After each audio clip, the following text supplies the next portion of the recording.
Welcome to the Rap Soul Podcast, where we dive deep into the world of music that moves our hearts and gets our feet tapping. This is the intersection of rap and soul music from the 80s, 90s, and 2000s. We appreciate you for listening. Share this podcast with a friend or family member who loves music as much as you do. The podcast is hosted by 12 Kyle. Next up, the Rap Soul Podcast. Welcome to another edition of the Rap Soul Podcast. I am your boy, 12 Kyle. I want to thank you all for tuning in as you do each and every week. Again, this is the Rap Soul Podcast. This is the intersection where we have discussions about artists and music from the 80s, the 90s, and the 2000s when it comes to rap, soul music, hip-hop, and R&B. Simply put, this is the best music podcast that you've never heard until right now. Again, thank you guys for tuning in. On this episode, we're going to do an album review. If you've been following me, you know that from time to time we will do album reviews, and I couldn't think of a better album that I had never reviewed up until this point. And got some family in the building. This guy who's coming on this episode, if you follow the podcast, you know he is simply put a not just a fan, but he knows his hip hop. He not only has two hip hop podcast called the Eclectic Discussion Podcast, as well as the Encyclopedia Hip Hop Podcast, and then the Eclectic Discussion Podcast. Got them confused there for a second. But not only that, man, good friend of the show, coming into the podcast for the first time on the Rap Soul Podcast. So I got to give him a proper introduction. He's hellified hotter than heat. Guess what the other cats can't eat, because he's a carnivore and he can eat much more than a fat man at a pack jam. None other than my boy Eclectic is in the building. E, what up, baby? What's up, everybody? It's me, Eclectic, Clec the Hammer Pot in Time, aka LL Cool Clec, aka Clec E Shore. We're in the building. I just got in. I'm in the Bristol. And it's nice up here. It's nice in this hotel. I'm on location. So, man, I was going through just thinking about some things that we could talk about. But again, having you on the Rap Soul Podcast, which is something I told you that we were going to do, just now getting around to it. But wow. I'm bringing back the usual suspects. It's keeping me from you guys. So here's the thing. We've talked about LL, but we never did an album review on LL's second album, Bad, aka Bigger and Deffer. This album was released May 29th, 1987. It was LL's second studio album. Before we get into the album, we'll talk about the album. We'll break down the tracks. We'll take a commercial break and the whole nine. But before we get into it, I think probably what people want to know is if we go back to 1987, again, LL's coming off the heels of his first album. There was talk as to whether or not there would be a sophomore jinx. What were your thoughts like the first couple of times you heard this album in 1987? This is one of the pivotal moments in hip hop for me personally. LL's first album, Radio, was the first hip hop album that I purchased with my own money. Okay. LL Cool J has been my favorite, or one of my favorites, top three, not three, my entire life. And so this is what happened. This is 87. I'm relaxing in the living room, and I'm watching BT. I'm watching, I want to say Video Soul. It could have been Video Vibrations, but I'm thinking it was Video Soul. Okay. And they said, after we come back, we have a new song by LL Cool J. and I almost shit my pants. I like what this is incredible, because let me tell you why this was important. And I'm not gonna filibuster too long because you got a whole show to do. But radio, he had no videos. The first album, he had no videos. If you didn't get Black Beat or one of the magazines, you didn't know what he looked like unless you saw Crush Groove. Crush Groove, right. You know, so you never saw him perform. Mm-hmm. And so when they said, we're going to have a new song, I'm like, well, that means a video. I ran to my room and got my box that had a microphone on it, so I could record the song. We didn't have a VCR. We were poor. We didn't have VCR. I couldn't record it. If I could have recorded the video, I would have been the hottest. I would have been the illest nigga in Nebraska. Of course. But so I ran and got my box because I had a microphone on it, and put it by the TV. Mm-hmm. And he came back, and they was like, "Yeah, this is LL." And there go Tasha putting up fucking signs on the I'm like, oh my God. And so this is the first time I'm hearing Bad. And yes, what was like the first couple of times I heard this album. When I first heard this song, I thought that it was the greatest song I ever heard in my life. And it was not like anything in hip hop. And this is what I mean by that. The scratching on the hook on Bad, they didn't do that until then. His name over and over again, and he had two different DJs scratching. Facts. And nobody did the scratching like that. Go back to the songs before then. You had Molly scratch with the Molly, but that was about it. But this was just crazy.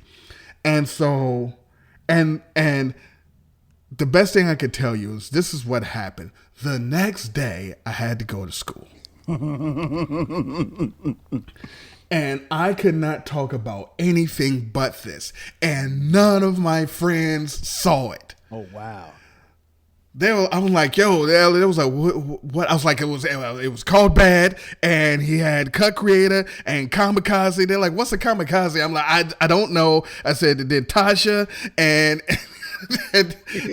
I was like, it was some Cool J cookies and jelly beans, and he ate jelly beans, and you got to understand what it sounded like me telling people, like, what the fuck are you talking about? I'm like, it was jelly beans and cookies and a shark's fin. And I was like, and I recorded it, but because it was a radio with a mic, it picks up everything that's going on. So if, I don't know, your mother comes in and tell you to take out the trash, it's Cool J, take out the trash. I'm like, oh shit. So I can't jam. I can't play it for nobody. And so, but anyway, I say all that to say, huge song. When I heard the album was crazy. The only thing about the album was because of the 9th track on that album, people didn't realize how dope it was because everybody played I Need Love. People played I Need Love like the Kendrick song. Probably more. Yeah, I mean, because it was on the radio, all the urban stations, all the pop stations on the radio. It wasn't just, hey, we're playing our tape. It was, you're going somewhere and it's on. And this was before you even did a video for it. It was crazy. Yeah, man, I agree 1,000%. This one was, I don't even remember watching the video. I remember that being a discussion, like you said, once we got to school. But one of the things that actually stood out to me in purchasing this, because I bought the tape, was the first thing that you see is the album cover. Now, if you guys aren't familiar, Eclectic and I have talked ad nauseum about a lot of the album covers that we saw, and I think we may have even done a fantasy draft talking about album covers. We did. I won. Whatever. So, but here's the thing: this album cover, man. What did you? This, in my opinion, this is one of the. I hate to use the word iconic, but this is one of the early iconic album covers that we got in hip hop.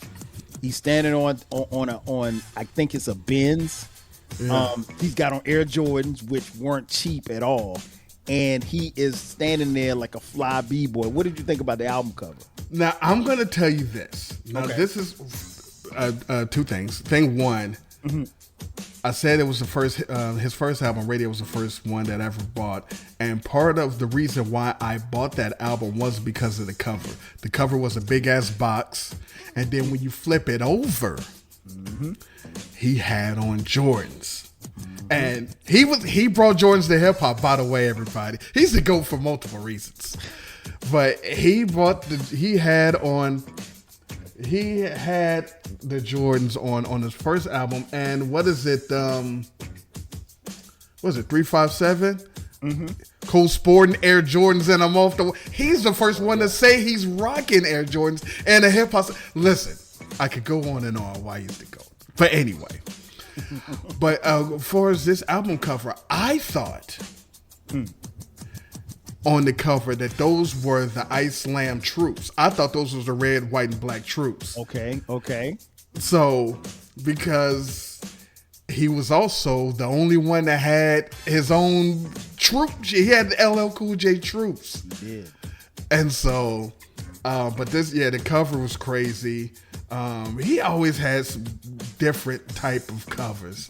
And they said last year he got that exact car restored. He has that car.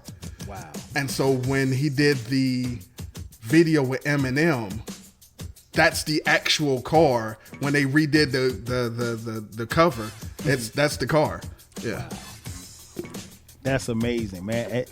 That just takes me back because like this was an era, like you said, we really, because you got to remember, guys, kids, there was no internet. So Eclectic said he found it on TV as far as the video for Bad and I'm Bad. And then like for me, I remember going to buy the tape, and that's the first thing that I see. So this is when you see him standing on the hood of this car, this is the epitome of cool, at least. And no pun intended. I mean, like, he was cool. He was literally cool. And the thing about it was in 87, these were the people that we looked up to. And so when you saw an LL, or you saw Run DMC, or you saw Slick Rick, or you saw guys like Eric B. and Rakim with the fat Dookie rope chains, this was like status symbols. And I'm glad you brought up Jordans, because you're right.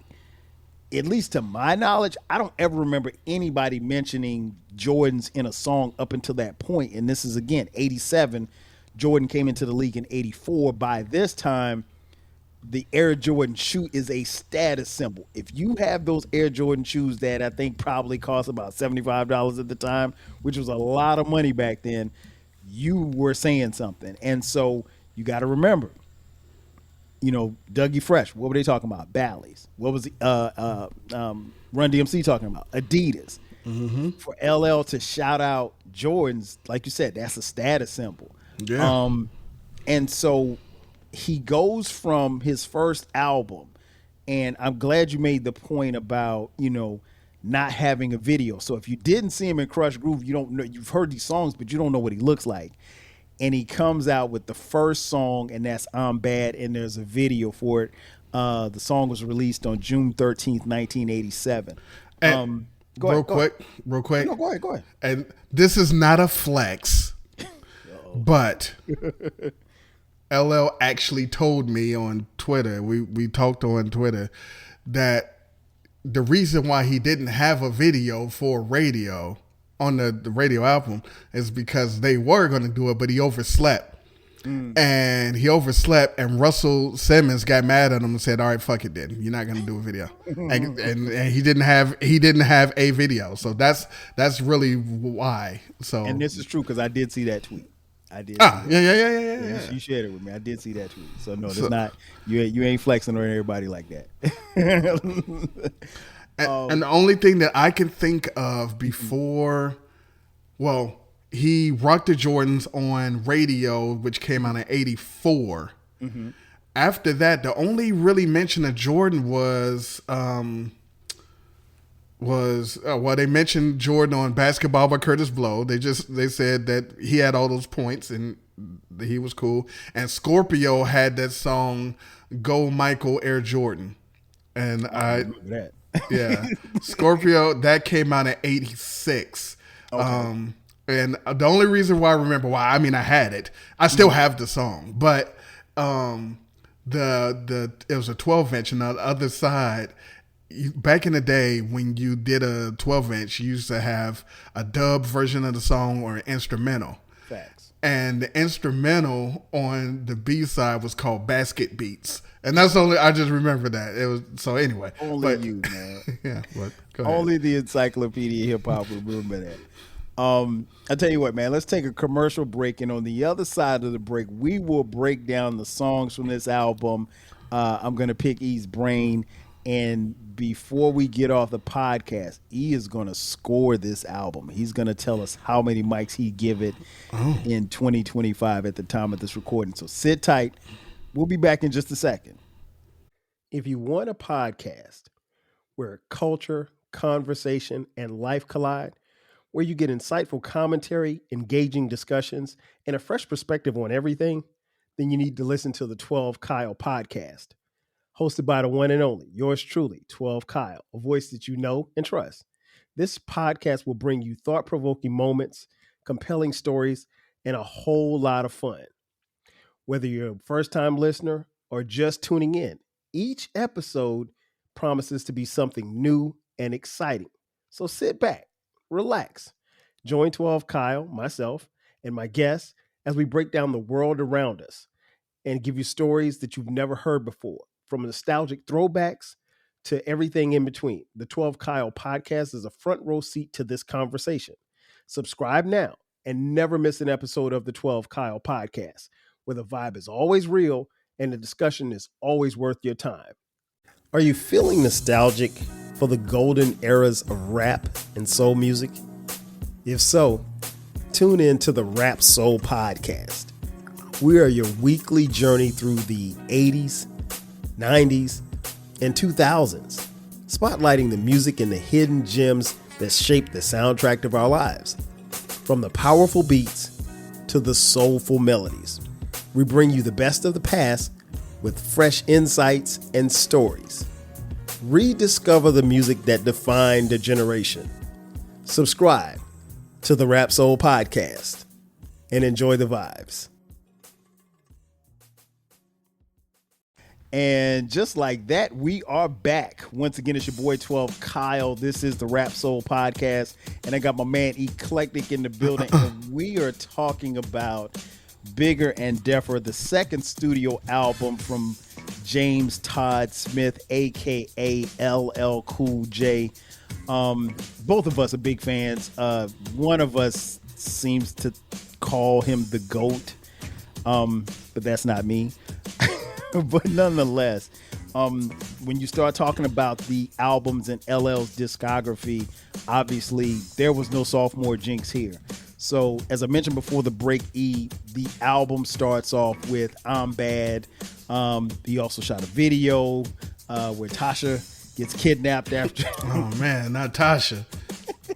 After putting up some posters, he takes a walkie-talkie from somebody. He's got cut creator. He's got people. He's got girls dancing. It's a lot going on in the video. And I mentioned this on one episode before. I did not know that he said motherfucker in the song for a long time, because when the car go by, the car right, the car spins off. So talk to me, man. What did you think about Bad? I'm Bad. Again, when it came out, I thought it was the greatest song ever. The SWAT sample, the Courageous Cat cartoon, it's ridiculous. The scratching, and then the video. I don't want to keep harping on the video, but the video, it was the first time you actually saw him get busy. And again, all right, listen. The song, he says, all right, in the 80s, the WAP was the pop. I think it's the greatest hip hop dance ever. It is. And because you can still do it right now. Everything WAP. Don't stop WAP until you break your arm. But just when you listen to the song, he said, "I'll make you say go LL and do the WAP." It's funny to me. He said, "I'm so dope. I'm gonna make you yell go LL and WAP it out." And WAP it out. I was like saying, "Nigga, I'll make you fucking scream my name and dance." Pretty much. And I mean, he had so many things that was air quote iconic. That my hat is like a Sharks fan. Was crazy. The forget Oreos, eat Cool J cookies. And I'm notorious. I crush you like a jelly bean. Chip, chip, chip, chip. Man, what? Listen. Oh, that song. I mean, like it literally, it transported us. For me, it transported LL on another level of atmosphere of cool. And it was, I don't know about where you were in Ohio, man, but I just know my hometown of Florence, South Carolina. That became the #1 requested song on the radio every single day. Every day. People wanted to hear I'm Bad. And I will tell you what else I love about the song and the video. But if you watch the video at the end, the guy is calling for the I think I'm gonna need backup. And if you look, he keeps knocking his arm. Little shit like that cracks me up. Yeah. And then he grabs give me that walkie-talkie.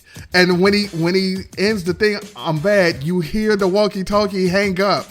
Little shit like that is so dope. I treat you like a stepchild, so tell mommy bye-bye. Never retire, put my mic on the shelf. The baddest rapper in the history of rappers. He been telling us he was been the GOAT forever. He said it. I mean, listen, you're right. I would encourage each and every one of you, if you have not seen the video, when you finish listening to this episode, go watch the video for I'm Bad. It is still like you said, and I guess it's because we recorded the video and we watched it over and over. So yeah, the whole thing with the pushing of the arm, I didn't pick that up until like maybe 4 or 5 times into watching it. But I love it, man. I think I think it's still a dope song, man. It's one of my favorites from LL. Track 2, LL talks about candy, but not the candy that you eat or the candy that you sniff, the Kanday. What do you think about Candy? Look, if Bad wasn't on this album, Candy, just the way that it starts, and I'm going to tell you this. I don't know. I can't tell you what songs that they are right now, but there are multiple songs that came out in 2024 with like these new fuckity fuck rappers that use this rhyme scheme. They take this. And one of the things that I always said about LL and why he's what he is because he can have not different albums, different songs on the albums where he rhymes completely different. This is true. And it's still dope. Nobody else does that, by the way. He had that I'm Bad that just went off. This whole Candy song doesn't even sound like it doesn't rap the same way. It wasn't no yelling, no I'm the pinnacle. I met this new girl with big juicy lips and nice brown hips. I mean, again, this song, I love this song. I quote this song a lot. Yeah. One of my favorite things is man, oh man, damn, you can't and I can. Last time I saw it, 6 man, I had that shake over his head. I was like, what up? He said, what up? I took your girl, so what up? Got her walking around with a hole I filled up. Hey, I love what he said when a mother knows me well. Father hates my guts. She don't know. You don't know weird nuts. You don't know my diggy nuts. Snack corn flake crack. Day after day, I try to break that. I remember and I'm not gonna mention her name, but I remember listening to this tape, and there was a young lady that I liked, and we were sitting outside at some point, and she heard that part, and she just looked over at me, and her eyes got big, and I was like, "Yeah, he said that." Man, Yeah, your father knows you feeling on my niggy nuts. this song is so dope. This is one of my favorite hip hop songs, and one of the reasons why is because I very seldom get hype. I'm not a hype person, but the hook, the I feel good, and then woo. About Candy. I just love that. She's clever in bed. She uses her head. She's the kind of girl that keeps a fat man well fed. Candy is incredible. Yeah, man. This was one of those naughty songs, but I mean it was dope, man. And I remember like one of my homeboys, he called the radio station in our hometown, and he said, like, "Can I hear Candy by LL?" And it was like, "Nah, we can't play." And he was disappointed. He was like, "Man, why y'all can't play?" He's like, "Man, it just got too much cussing in it." I was like, "There's no cursing in it." Know, but it was just so much sexual innuendo. Like they couldn't, like they would have pulled a plug on it. Meanwhile, now, well, look what's. That'd be like you get WAP Yeah. on the radio all day. The next track 3, Get Down. Oh, this is the one. This is the one. He starts it off. Get down to the rhythm that'll rock the walls. Court sporting Air Jordans, and I'm on the ball. So, said disappeared for a year, and now I'm back, y'all. And listen. Disappeared for a year, now I'm back, y'all. Then when somebody else comes and says, "Oh, it's been a long time, I shouldn't have left," you feel like, "Oh, he cried like the other guy." Hey, man. The other guy had said it first. I mean, but it's God. It's God. But you know what? I mean, but people gonna give props to whoever they want to give props to. It's Anyway, God. I like this song. Again, this is the third song on the album, and it's the third song where he doesn't rap the same, and it's still dope. He shouts out Haystacks Calhoun. Everybody, that's a wrestler. Calling me a sucker boy, you pushing a broom. Also says Pastor J in this. They smoke. Very subtly. Little subtle shit. Very That's subtle. all here. And he shout out my man E-Love. E-Love hat. So the E-Love hat is the Godfather hat that the Run DMC wore. When E-Love got it on, it's the E-Love hat. But no, I really like this song. And again, it's different. It's different from all of the other ones that just came on. And so what I really like about this album as a whole, and we'll talk about it in the wrap up, is you get so many different feelings and styles and all in one album, instead of it's this guy, he sounds the same on every song. It could be just one long song, right? And all the themes are the same. They're talking about shooting, they're talking about the drugs, they're talking about women. This is LL Cool J. He didn't talk about women on every. He might say something about them on every song, but there's only like 2 women songs on here, and the 2 women songs are completely different, totally different. So I really enjoy this joint. Yeah, man, Get Down. Like you said, I think one of the things that makes this interesting about this particular album, particularly at this point in the album, is like you said, he doesn't sound the same. And what's interesting is that if you compare this album with the albums that hip hop had offered to us up until this point, you don't see the variety. You don't even see the variety like that as far as his sound on the first album, on the radio album. So for him to go in the studio and you got really, you're on your third song and none of the songs sound the same, or at least he's not rapping the same. He's giving you different flows. In today in 2025, that's commonplace. Like, so that it's something that's the norm. But the thing that we're trying to kind of convey to you guys is like, this was really, really different to do this in 1987 because everybody didn't sound like this, and Yeah. everybody didn't have different styles and stuff like that.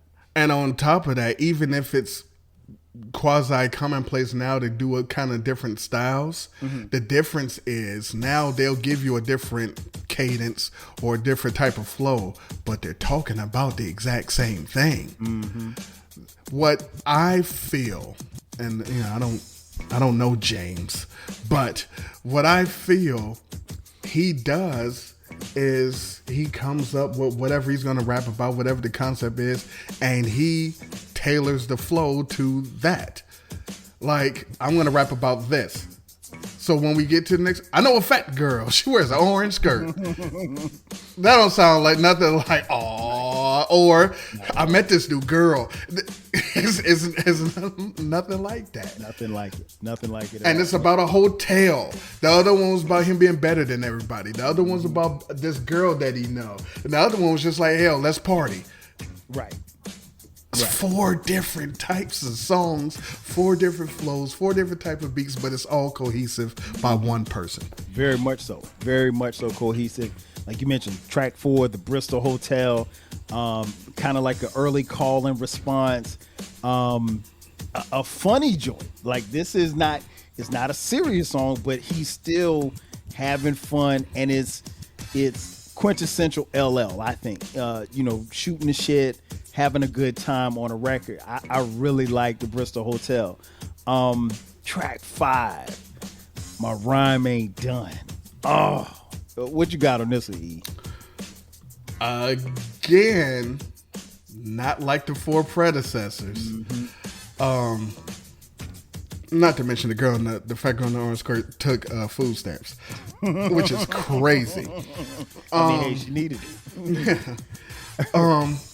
My Rhyme Ain't Done. It's because the different kind of things. The president woke Getty called the Pope. The Pope climbed to heaven on the golden rope. He asked the Lord to raise Michelangelo from the dead so he can make a fresh painting of my head. So he's doing stories, and the cool thing about it is at the end of the verse, he's like, "Yo, that story is over, but my rhyme ain't done." Rhyme ain't done. And then he starts another joint. So he's talking about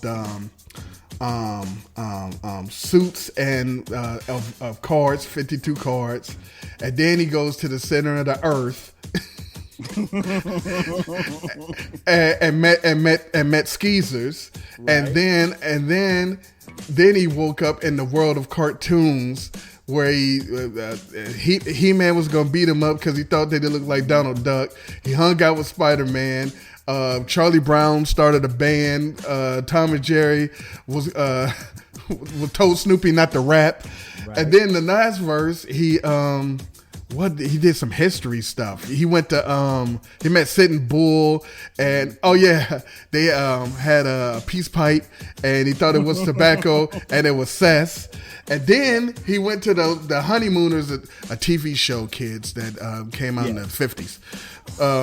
But he the Honeymooners, and he was looking at Alice's butt, and I mean, totally different type of things, and all of it came down to him just rapping. Like, look, it's like when you're on the block and you're just rapping. He's like, and then I hung out with Tom and Jerry. He's just rapping, and somebody else is wanting to rap. He's like, yeah, but I'm not done yet. No, I'm not done.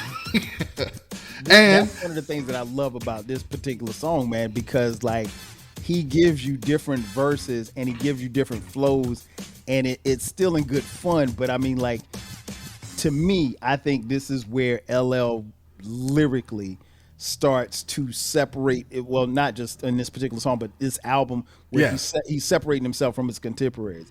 Totally.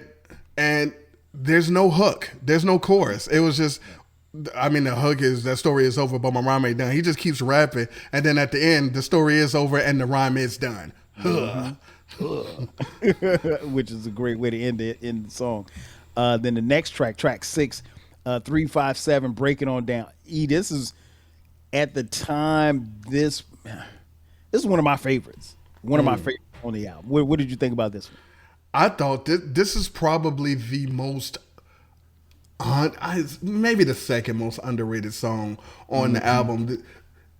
I want to say it is the most overrated. I mean, underrated because people don't mention this as much as what I would say. But the flow on this one, again, is not like anything else. But to rappers, I'm a nightmare. On Elm Street, hellified, hotter than heat. Guess what? Others can't eat. This thing, he started rapping. I'm dope on a rope. Virgins want to elope. I do the hustle when the shuffle and the rope a dope. The rope a dope. The Muhammad Ali rope a dope. The rope a dope. Oh man, listen. I can't tell you guys enough how, for me, tracks 6, 7, and 8, like, just really, I mean, like, those are my three favorite. I ain't gonna say that, because there's no, there's one song on here I don't like, but I will. But even in that, I mean, like this, for me, I think this is where the album goes to the next level. Track 7, Goldcutt Creator Go. Now, I had one of my, shout out to my boy Sean. Sean thought this song was cheesy. I didn't think it was cheesy at all because, one, you get the guitar sample, you get the rock metal infusion, which is what Run DMC and those guys have done as well. But it's still a dope hip hop song, and he's shouting out his DJ. This is the proverbial let my DJ get busy song. And I mean, Creator cut it up, man. What you got on this one, E?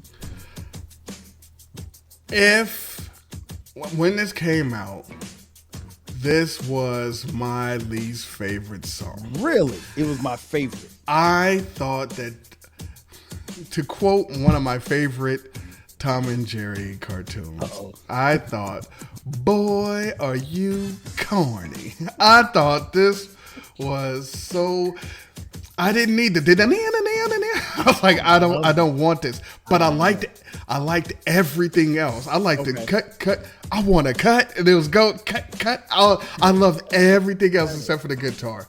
The lyrics are dope. Dude said, I hope they're praying one day on the road. I have a feline in the summer and the mink when it snowed. I was like, oh, this is, no.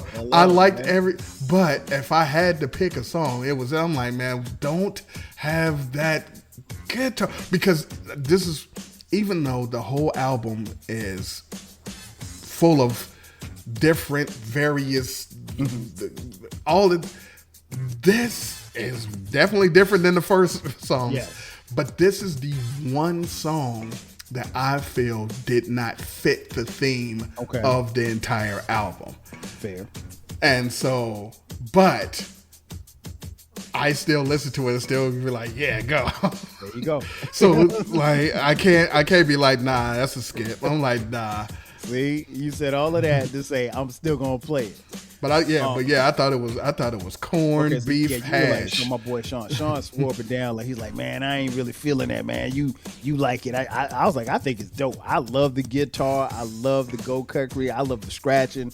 I like the fact that he gave Cut Creator a space for 3 minutes and 57 seconds to get busy. And I was cool with that. Track 8, the aforementioned, The Breakthrough. I love this joint, man. What you got on The Breakthrough? Now, this is what I was going to say is the most underrated song, because this song is unquestionably great. Yes. This is straight bars, rapping with a message, no break, no breath, no hook. This is his Microphone Fiend before Microphone Fiend came out, by the way. I like that. But don't you know you're just a worker and your boss is my man? Awesome, LL this, LL that. Soon as I walk in the place, I want to take my gun and shoot you in your... No, this song, I love this. This is the second song I think I learned word for word. You had to. Yeah, this song. Okay. Quick sidebar. Go ahead. When you learn the song word for word, how did you learn it? Did you learn it from playing the song over and over again? Did you write the lyrics down, or did you take it bar for bar, like learning it like that? No, my boy used to be, he was the one that would write it down. Yeah, I never, because I didn't want extra work. I was bad enough I had to write shit at school. I'm not doing that. But no, I was the play it, rap it, and then when I couldn't rap it, stop it, figure what he said, then keep going. But this one, he was kind of like trying to help though. He's like, get busy, not dizzy, want to teach the young. The last man who didn't listen ended up getting hung. Not that I killed him. It's just he didn't want to trust the words of the master. That's why this dude, this song, this song, and this is another one where he told everybody that he was the GOAT. I don't know why people don't understand. Don't you ever mess with the king of the sound. LL Cool J, the baddest around. Man, listen, I think I will agree with you on that. I think it was just bar for bar for bar. Man, and even when I knew we were going to do this episode, I went back a couple of days ago and listened to it, and it just literally took me back from. I mean, it took me from 2025 to 1987. It took me back to my bedroom listening to this tape over and over and over again, man. But I'm like you, E. I'm a little different from you. I was a kid that I literally wrote the lyrics out. Like, so I wrote this whole tape out and I studied it, and and I mean, like, I would take my my boom box and I'd have it there and I'd have my headphones plugged up and I literally would just be like mumbling and rapping to myself. And then like my mom would come in, she's like, what are you doing? And I'm like, I'm in here rapping. And so like that's how I learned the song. And I did that for every song in this album until I learned and mastered, every song. Man, the other thing about this, which again, people sleep. This is why he's the GOAT. He says it in this song. It goes man to man and jam to jam. I got hip hop, rock, and love song fans. Like, look, all you just listen, he got bars. Like, I got fans in like 3 genres. Yeah, he did say that off my second album, and he did. He did say that, and he was previewing the next song, which was the love song. It was the second single that was released from the album. The song is entitled I Need Love. It is a hip-hop ballad. It is a hip-hop classic. I mean, like it, love it, or hate it, that's what this song is. I will listen to this song just for nostalgia reasons, but I got tired of the song. But I don't hate the song. Like, even now, I will still listen to it. But when I tell you, this was the most requested song in my hometown on the radio every single day for like 6 straight months. It was and it was the dedication hour. People were dedicating songs. They were dedicating I Need Love because it was LL and it was a hip hop love ballad, man. What did you think about I Need Love? I think a lot of things. I can understand why people will get tired because they played this song out. This was, and again, it ain't like now where you can be like, all right, well, I'll just turn on my phone and I'll just listen to something. This was in every outlet, anything, if radio, TV, and even the press. But it's shout out to the biz. And the people that had the album was only playing this song. People bought the album just for this song. Just for this song. The second thing is, in a vacuum, that actual track is sick. The doom, that with the melody, that you could rap any kind of style over that beat, and it would be, that track is crazy. That is a Paul Revere style super dope track. Right. Third thing, tertiary. My favorite shit. Okay. That all these women paid no attention to. They were, oh, he's so, and people listen to it. I was the only one laughing my ass off at this song because of what he said in the beginning. This went over everybody's head, huh? Playing with Heart's not saying no names. No, close. Okay. Right around here. This went over everybody's head. This man said, playing make-believe, pretending that I'm true, holding in my laugh as I sing that I love you. I howled. I was like, that went over everybody's head. He said, holding in my laugh as I Right. I was like, he is an asshole. And everybody's like, oh. Mm-hmm. Yeah, I mean, like, people not really, I mean, like, I want to say I was in, what, 8th grade when this song came out? So, I heard it, but, you know. I was howling. Love. And then my man said, inside my soul, because my soul is cold. One half of me deserves to be this way till I'm old. I was like, these people are listening to stuff just like, oh, he's so. I'm like, he's an asshole. I mean, he was being honest, I guess. He was telling his truth. Tell your truth, King. This was. I mean, like I said, people love it, people hate it. The interesting thing about, and you kind of alluded to it, interesting thing about this album, and particularly where it's placed, because it's track 9, you got to remember, folks, we had tapes. Mm-hmm. So if you had the tape, you probably, even if you didn't like the song, you probably going to have to listen to it because you didn't want to have to fast forward to the next song.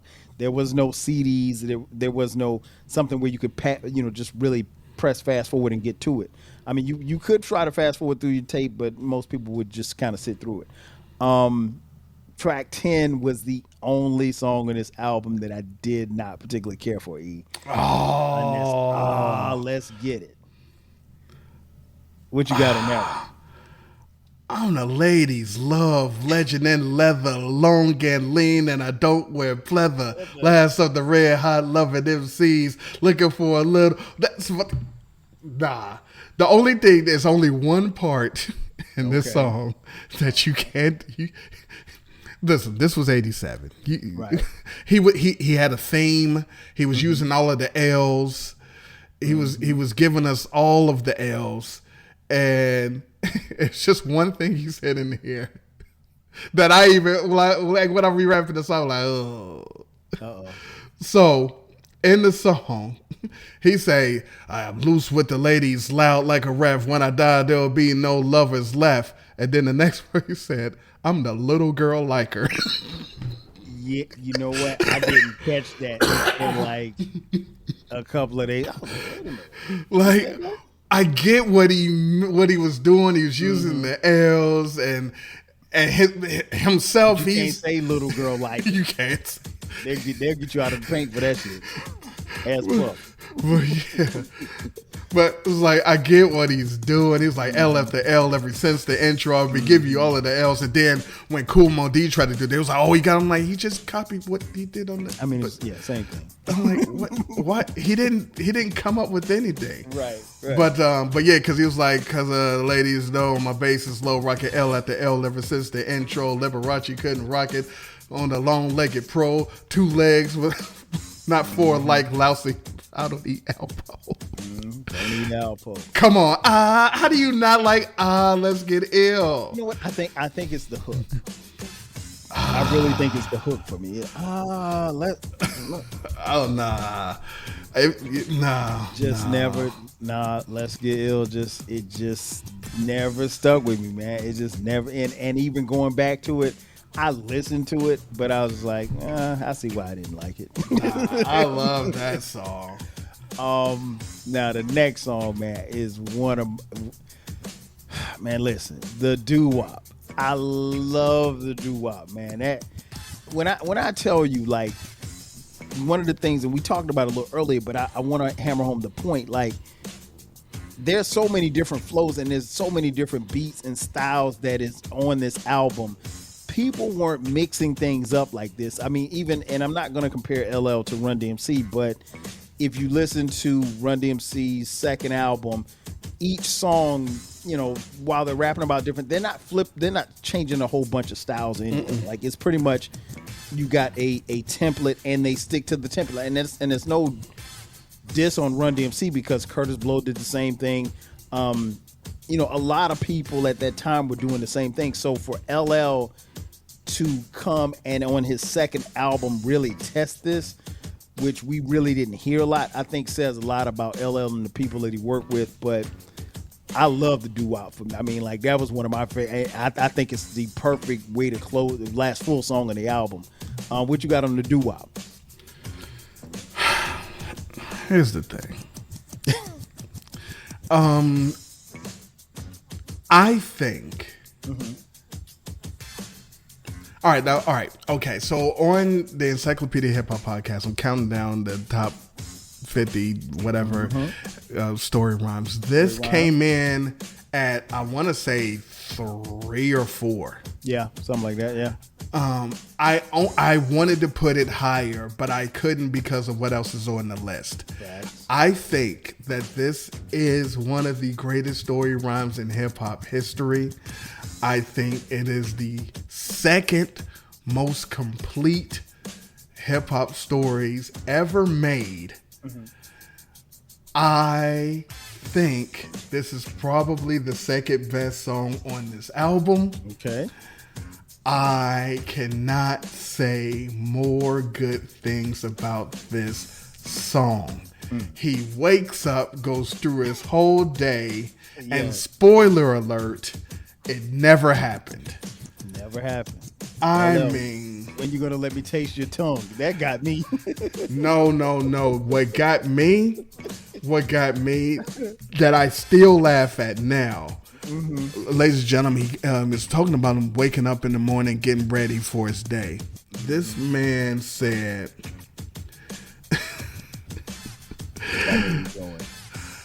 I say, yeah, I was with it, hung up and got geared.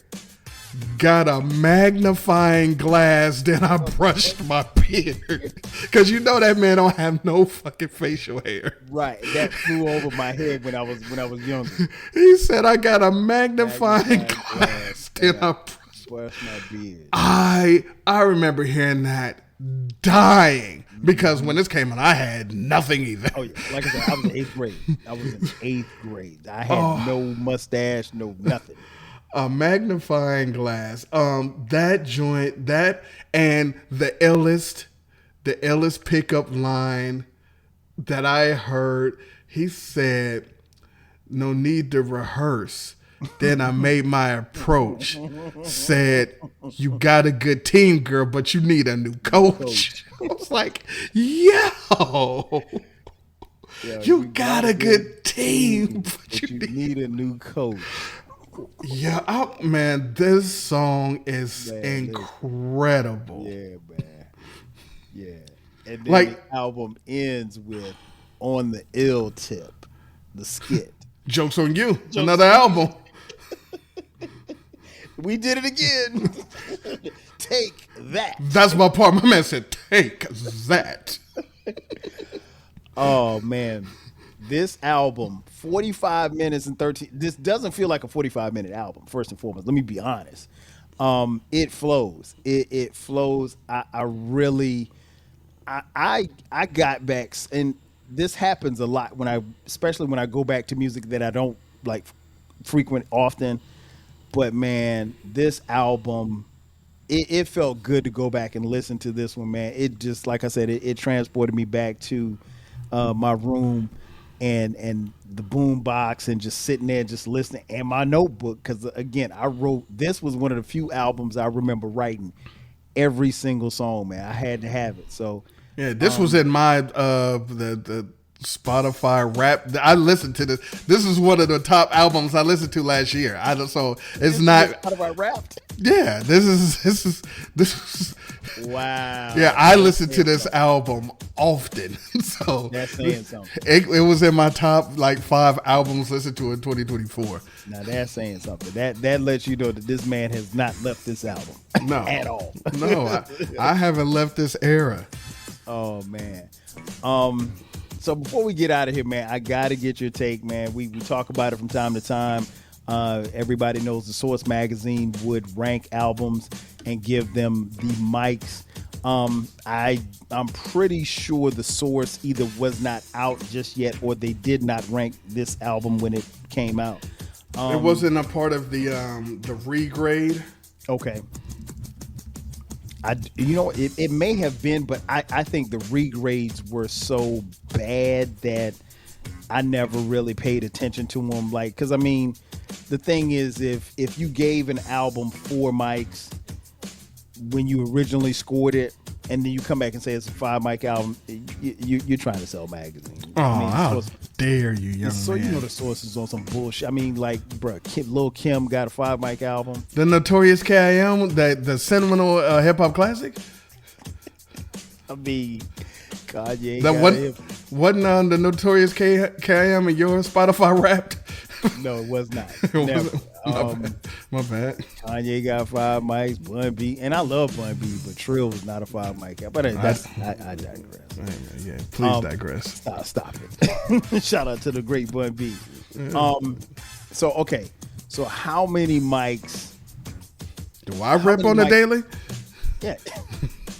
That's coming. Pause. That is coming to a podcast near you.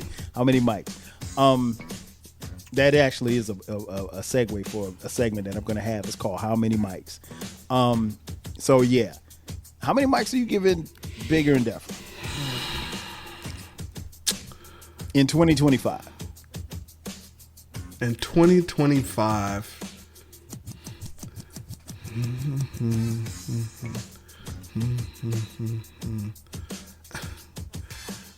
I am on the fence. I'm on the fence between 4.5 and 5. Okay. Okay. And I'm gonna tell you why. It's not because, oh man, I love this song and I listened to it all in 2024 and yada yada yada yada yada, and I loved it back then. It's because on the Rap Soul podcast, you can do an episode about an album that is, what, 25, 30 years old, and have the people still talk about it with such enthusiasm. Facts. And look at it, how different it is and how dope it still is, and compare it to what is available. So when it's kind of, let's say, on par with what's available. Okay. And it was superior to what came out in its time, would make it kind of timeless. And if it's that, it might have to be a classic, and a classic is 5 mics. I put a post on X, and I asked, can a classic album have any skips? Yeah, I think it can. And my whole life, I said no. And I said, if it does, it can only be one. And so, with all that being said, if I chose to skip Goldcutt Creator, okay, or if you chose to skip Let's Get Ill, I mean, I'm going 5, man. I am of the opinion that James Todd Smith, LL Cool J, and the J is for Jeremy. If you know where that came from, you're a real one. Right. But I think he has 4 albums that could be considered classic and a possible. Okay, 4 and a P. If you ask me, he has 5, but I give haters their possible. Haters. Okay. So yeah, that's where I'm going. What do you say? 3? Because you like to be different. Nah. 3 mics, 2.5. Nah, this one is 4. I'm not gonna argue with anybody giving it a 4.5. I could move the needle to a 4.5, but I'm for today I'm gonna stay at 5. I'm gonna stay at 4. But this album, the thing about this one is that like the way that it makes me feel, and I always say this about music, and for the listeners, like, you can really appreciate music when you listen to it and it's dope and it's hitting and it's slamming or whatever the case may be, and you put it down and you don't touch it for a while. Now, you said it's on your Spotify for 2024. Yeah. So you obviously listened to it a lot last year. I did. And that probably affected my rating because But that's cool though. When I can still listen to it and go back to it, it must be super dope to me. Exactly. And that's you just made my point. So for me to go back to it, even just leading up to this, man, it just really reminded me of how dope this album was. So even on a song like I Need Love, that like I said, got played ad nauseum, it's still a dope song and it's a classic. Let's Get Ill, again, if I had the tape, I'd listen to it. I wouldn't fast forward through it. I mean, like, it is a really, really dope album. Maybe we should put a pin in, the discussion of who has the most classics, because that's something that we could discuss. I would argue. Yeah. And I would say that he has 3 classic songs on this album. Okay, I'm Bad, I Need Love, and what else? Either Okay. Candy or the Doo Wop. I think more people like Candy though. So when you say classic, you're talking about all time. Listen, as I said, there's current songs for current artists who weren't alive when this came out that is using that flow from that specific song. Right.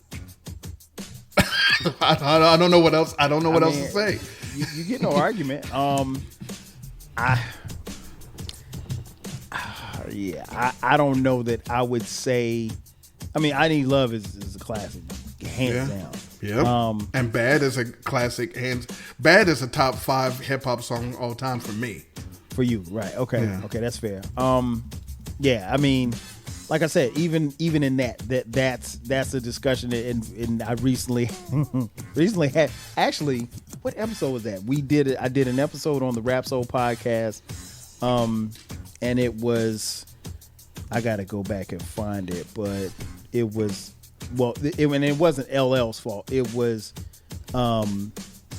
Rock the Bells who picked the song. So I can't knock LL for what was that? That's what it was. It was I did an episode called The Greatest Hip Hop Beats of All Time. And what happened was that Rock the Bells, the station or the website, came up with like the top hip hop beats of all time, and it said like I'm Bad was one of the top hip hop beats of all time. Now you said classic song. I don't think that you're gonna say that it is one of the best beats of all time. I put in the top. I wouldn't hate someone saying it's top 25. Yeah, I wouldn't have it that high. But here's the thing, like, and you'd have to go back and for those of you listening who have not heard it, go and listen to that episode. I did that episode last year, or actually it was the end of December 30th. But yeah, it was just the list, and I felt like the list was really biased because they had 3 LL songs in the top hip hop beats of all time. And I'm like, nah, I don't think he's got 3 in the 3 of the all time beats, not the songs, the beats. Of how many? Top how many? I think it was 20. I want to say it was 20. Hip hop beats. Top 20, probably not. Exactly. That was my point. And I think it was somebody trying to get some brownie points at the radio station. Nah, I mean, see, that's my point. I mean, not exactly. Nah. So, but like I said, if you say 5, I'm not arguing a 5 Mike album. There are a lot of people that feel, particularly in hip hop, who feel like this is a classic album. It's right there. I mean, Let's Get Ill is not a fan favorite of mine, but I mean, everything else on this album can go and keep going. I mean, like this is a dope ass album. So yeah, there you have it. Bigger and Deffer album review. Man, before we get out of here, man, tell folks where they can find you, where they can find your podcast and all of that good stuff. You can find me at the Hotspot. I'm Fox. Stop it. You can't find me there. I wish you could find me at the Hotspot. Listen, go into your machines, your Machines, and type eclectik, ECLECTIK. Put an ad in front of it, and all of them people are me. Eclectic Discussion Podcast, Encyclopedia Hip Hop Podcast. I'm on the Blue Sky. I'm on the all of the shits. Listen to the podcast, Instagram, a whole bunch of shits, or not. I don't care. But if you want to listen to some good shit and learn a couple of things and just laugh at my stupidity or reminisce about some good shit, hey, I'm here. It's free.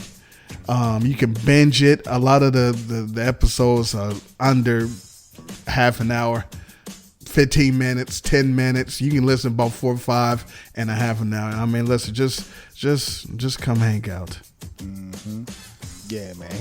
He doesn't have a specific date when the podcast drops, but they don't disappoint. They don't disappoint at all. You guys been following me. You know where to find me. The Rap Soul Podcast every Monday. You can find this podcast wherever you find your podcast. Like I'm all on social media. The Rap Soul Podcast, 12 Kyle, the 12 Kyle Podcast, all across social media: Twitter, X, Blue Sky, Instagram, Facebook, Threads, TikTok, a little bit of everywhere. You can find this podcast wherever you're streaming from it right now. We're also on YouTube. Thank you for watching on YouTube if you're watching there. And if you want to donate money, if you want to hit us up and contribute financially, $TWELVEKYLE. And don't forget about the flagship podcast. It is called the 12 Kyle Podcast. That one drops every Thursday at midnight. And from time to time, we drop bonus episodes on Sundays at midnight. Me and this guy, man, we're back. We're activated. We're going to do more podcasts here on the Rap Soul Podcast. We've got a couple of drafts coming as well on his podcast. So tap in. We're not hard to find. And if you'd like to offer some opinions, we'll listen for like a half a second. And so that's going to do it for us. So for my boy Eclectic, I am your boy 12 Kyle. We'll catch you guys next time. 5,000. Thank you for listening. This concludes the episode. Be sure to subscribe to the Rap Soul Podcast. You can find the podcast wherever you get your podcasts. Follow the podcast on social media. And feel free to continue this discussion on our Reddit page. More importantly, share this podcast with a friend or family member who loves music as much as you do. Until next time, 5,000.